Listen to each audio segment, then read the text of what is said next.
தங்களுடைய சுயலாபம் மட்டும்தான் அவர்களுக்கு இருக்கே தவிர மக்கள் மீது எந்த அக்கறையும் இல்லை. அந்த உயிரிழப்புகளையும் அரசியலாக்குகின்ற அற்பர்கள் வாழுகின்ற நாட்டில் வாழ்கிறோமோ என்கிற சந்தேகம் மாநில அரசுக்கு ஒரு பக்கபலமாக இருக்க வேண்டியதுதான் ஒரு ஒன்றிய அரசுடைய கடமை. இதயம் உள்ளவர்கள் அதை பார்க்கின்ற பொழுது வருத்தப்படுவார். ஒரு பேரிடர் நடக்கும் பொழுது இவங்க சும்மா இருந்தா கூட பரவாயில்ல, அந்த நேரம் தான் இவர்களுடைய வன்மத்தை கக்குவார்கள், விஷத்தை கக்குவாங்க. இந்தியாவினுடைய உள்துறை அமைச்சராக இருக்கக்கூடிய அமித்ஷா அவர்கள் மனிதத்தன்மைக்கு அப்பாற்பட்டு இந்த நேரத்தில் அரசியல் செய்து கொண்டிருக்கிறாரே என்பதை வருத்தமாக பார்க்க வேண்டிய சூழ்நிலைக்கு நாம் ஆளாகி இருக்கிறோம். இது குஜராத்ல ஒரு சாதாரண வெள்ளம் வந்துச்சுன்னு வச்சுங்களேன், அது தேசிய பேரிடராக அறிவிக்கப்படுகிறது. அனைத்து அமைச்சர்கள் இங்கே அனுப்பப்படுகிறார். சாதிவாரி கணக்கெடுப்பு வேண்டும்னு கேட்கிறவர் குறிப்பிட்ட சாதியா சேர்ந்த ஒரு இடத்திற்கு ஏதாவது சட்டம் இருக்கா?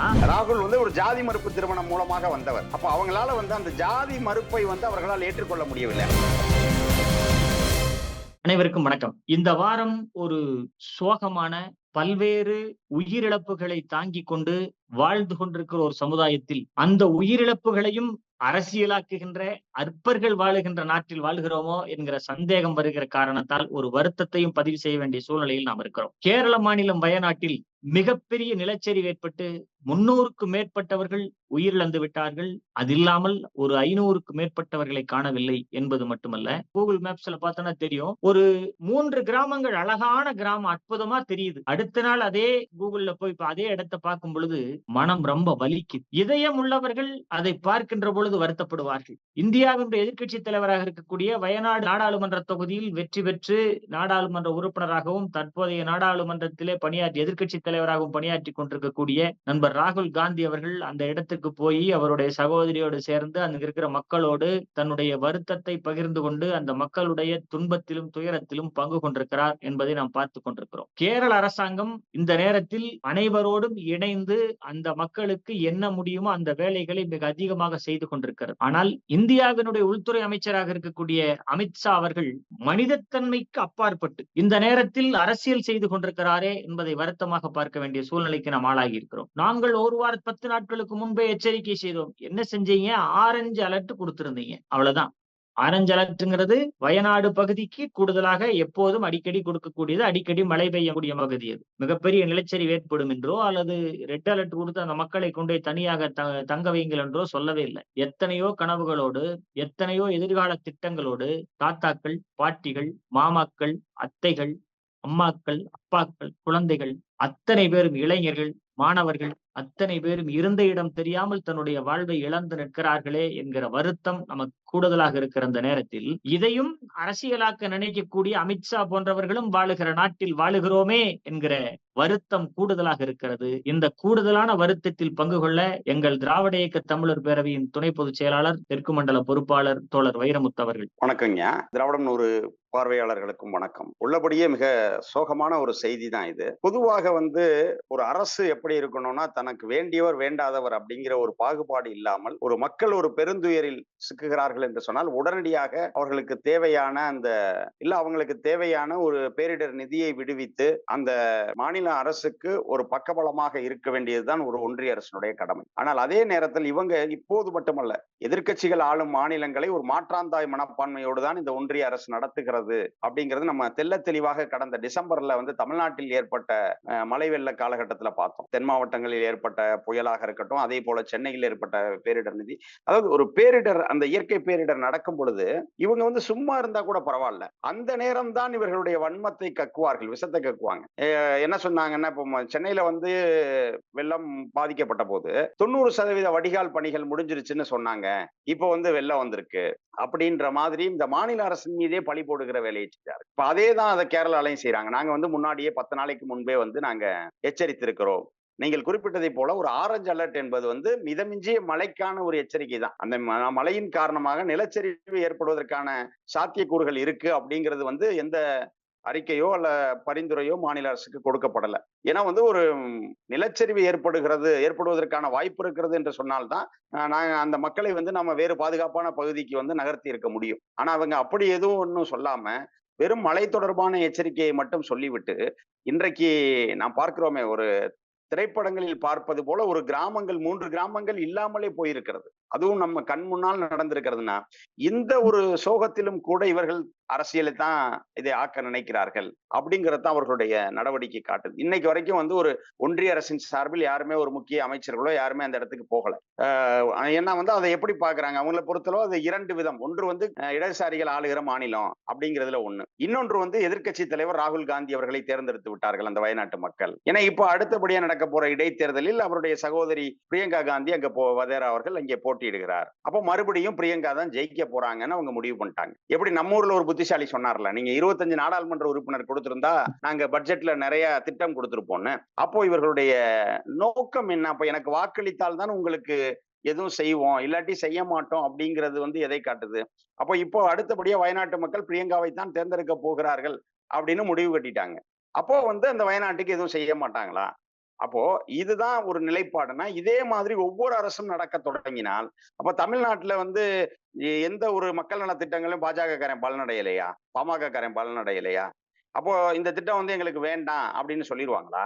இப்ப இன்றைக்கு புதுமை பெண் திட்டத்தில் இன்றைக்கிலிருந்து தொடங்குகிற தமிழ் புதல்வன் திட்டத்துல மாதம் 1000 ரூபாய் பெறுகிற அரசு பள்ளி மாணவர்களில் பாஜக காரர்களோ பாமக காரர்களோ யாரும் இல்லையா?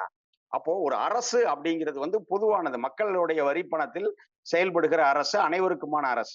அப்ப அங்க வந்து வந்து நான் குறிப்பிட்ட மாநிலத்துக்கு செய்ய மாட்டேன், குறிப்பிட்ட தொகுதிக்கு செய்ய மாட்டேன் அப்படிங்கிறதோ, இது போல ஒரு பேரிடர் நடக்கிற நேரத்தில் அதை பற்றி இன்னும் கூடுதலா உதவி செய்யலைன்னா பரவாயில்ல, உபத்திரவம் செய்யாமல் இருக்கணும் அப்படின்றத மாதிரி கூடுதலாக அங்கே வந்து அதை பத்தி இதா பேசுறது, அந்த அரசை இதா கேவலமா பேசுறது. இது வந்து குஜராத்ல ஒரு சாதாரண வெள்ளம் வந்துச்சுன்னு வச்சுங்களேன், அது வந்து தேசிய பேரிடராக அறிவிக்கப்படுகிறது.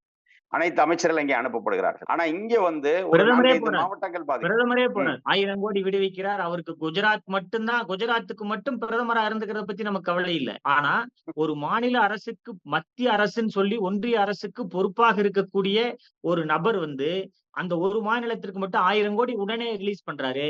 ஆனா சென்னை பேரிடராக இருந்தாலும் சரி, தூத்துக்குடியில் நடைபெற்ற மிகப்பெரிய மழை, மிகப்பெரிய பேரிடரா இருந்தாலும் சரி, அந்த தூத்துக்குடி 4 மாவட்டங்கள் திருநெல்வேலி, இப்ப தூத்துக்குடி, கன்னியாகுமரி இது போன்ற 4 மாவட்டங்கள் சிரமப்பட்டது இல்லையா? அந்த சிரமப்பட்ட நேரங்களாக இருந்தாலும் சரி, அதேதான் இப்ப வயநாட்டிலும் நடக்குதுன்னா, இவருடைய மாற்றாந்தாய் மனப்பான்மை கொண்ட மோடியோட அரசு என்ன செய்ய தயங்காது என்பதை மட்டும் தான் யோசிக்க வேண்டியதாக இருக்கிறது நண்பர். இல்லையா? உண்மையே. ஏன்னா இப்ப இதே நேரத்துல பார்வையிட வந்தாங்க. ஏன்னா அங்க மோடியே பார்வையிட போன மாதிரி, நம்ம இங்க வந்து சென்னைக்கு வந்து ராஜ்நாத் சிங்கும், அதே போல தென் மாவட்டங்களுக்கு வந்து நிர்மலா சீதாராமனும் அந்த வெள்ள பாதிப்புகளை பார்வையிட வந்தாங்க. வந்தம்மா போய் என்ன செஞ்சுச்சுன்னா, தூத்துக்குடியில வந்து ஆழ்வார் திருநகர்ல ஒரு கோவிலுக்குள்ள போயிட்டு, கோயில்ல எல்லாம் இனிமே நீங்க உண்டியல்ல காசு போடாதீங்க. நம்ம பூசாரியோட தட்டுல போடுங்க. தட்டுல காசு போடுங்க. இதுதான் வெள்ள நிவாரண பணியா? அப்போ வெள்ள அவங்களுடைய நிவாரணம்.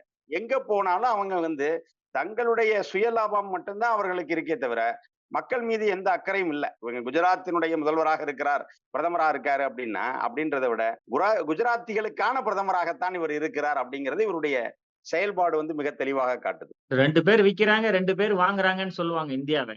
விளையாட்டா சொல்லும்போது. விக்கிறவனும் குஜராத்தி, வாங்குறவனும் குஜராத்திங்கிற நிலையில தான் போயிட்டு இருக்கு. பரவால்ல. ராகுல் சொன்ன மாரி அந்த அவங்களுடைய பேரை சொல்லக்கூடாது. A1, A2. ஆமா. A1, A2 வாங்குறாங்க.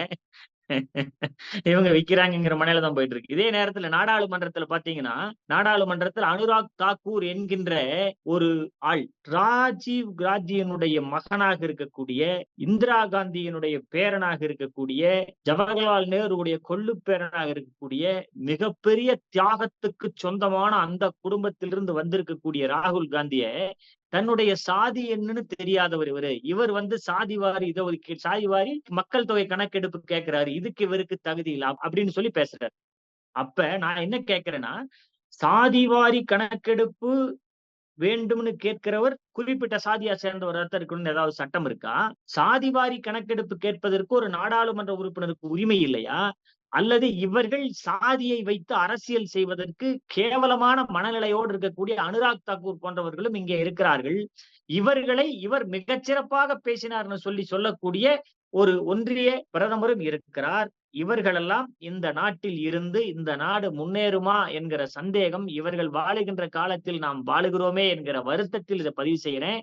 இது மாதிரி ஒரு சூழ்நிலை வருமானால், இது மாதிரி ஒரு நிலை வரும் பொழுது இவர்களை எதிர்த்து இங்கே இருக்கக்கூடிய அன்புமணி ஆனாலும் சரி, அண்ணாமலை ஆனாலும் சரி, நம்ம சீமான் என்று சொல்லக்கூடிய மிகப்பெரிய திறமைசாலி, அறிவாளி, அவரா இருந்தாலும் சரி, அவர் கூட்டத்துல யாரா இருந்தாலும் சரி, யாருமே எந்த விதமான எதிர்வினையும் இல்லாமல் வேடிக்கை பார்க்கிறாங்கன்னு சொன்னா, இவர்களும் சாதி வெறிக்கு அடையாளப்படுத்தப்பட்டவர்களா? ஆட்படுத்தப்பட்டவர்களா? என்கிற சந்தேகம் வருகிறது. இது குறித்து பேசுங்க வைரம். அதாவது பாஜகவை சேர்ந்த நாடாளுமன்ற உறுப்பினர் அனுராக் தாக்கூர் தான் இந்த சர்ச்சைக்குரிய இந்த முறையில பேசுறார். ஆக்சுவலா வந்து இப்ப ராகுல் காந்தி தான் எதிர்க்கட்சியினுடைய தலைவர். அந்த எதிர்க்கட்சி கூட்டணி முன்னிறுத்திய ஒரு தேர்தல் அறிக்கை அதுல ஒரு அம்சம் வந்து ஜாதிவாரி கணக்கெடுப்பு. நாங்கள் இந்தியா கூட்டணி வெற்றி பெற்றால் ஜாதிவாரி கணக்கெடுப்பு நடத்துவோம் தேசிய அளவில் என்று சொல்லித்தான் இந்த கூட்டணி வந்து இன்றைக்கு ஒரு வலுவான எதிர்க்கட்சியாக வெற்றி பெற்றிருக்கிறது. அப்போ அந்த குரலை வந்து அவர் தன்னுடைய பட்ஜெட் மீதான அந்த உரையில வந்து இதை தெரிவிக்கிறார். அப்போ அதை கருத்து ரீதியாக சந்திப்பதற்கு திராணியற்றவர்கள் வந்து என்ன செய்யறாங்கன்னா, ஜாதியை பற்றி தெரியாதவரெல்லாம் ஜாதிவாரி கணக்கெடுப்பு கேட்கிறாங்க என்று பேசுகிறார். இன்றைக்கு தன்னுடைய ஓபிசி பிறந்த மக்களில் சாதி இருக்க தெரியாதவங்கன்னு சொல்றாரு. ஜாதி பத்தி அதான் தான் தெரியாதுன்னு பிறந்த சொன்னா கூட சாதி பரவால்ல. பிறந்த தெரியாதவர்கள் வந்து சாதி தெரியாதவங்கன்னு சொல்லும்போது மிகப்பெரிய வருத்தம் அது. இல்ல இது வந்து அவர்களை எதை காட்டுது அப்படின்னா, ராகுல் வந்து ஒரு ஜாதி மறுப்பு திருமணம் மூலமாக வந்தவர். அப்ப அவங்களால வந்து அந்த ஜாதி மறுப்பை வந்து அவர்களால் ஏற்றுக்கொள்ள முடியவில்லை. அதான் நேற்றைய தினம் உரையாற்றிய நம்முடைய திராவிட முன்னேற்ற கழகத்தினுடைய துணை பொதுச் செயலாளர் கனிமொழி அவர்கள் மிக தெளிவா சொல்லியிருக்காரு. நீங்க ஜாதியை பத்தி தெரிஞ்சு அதை ஒரு பெருமையா நினைக்கிறீங்க.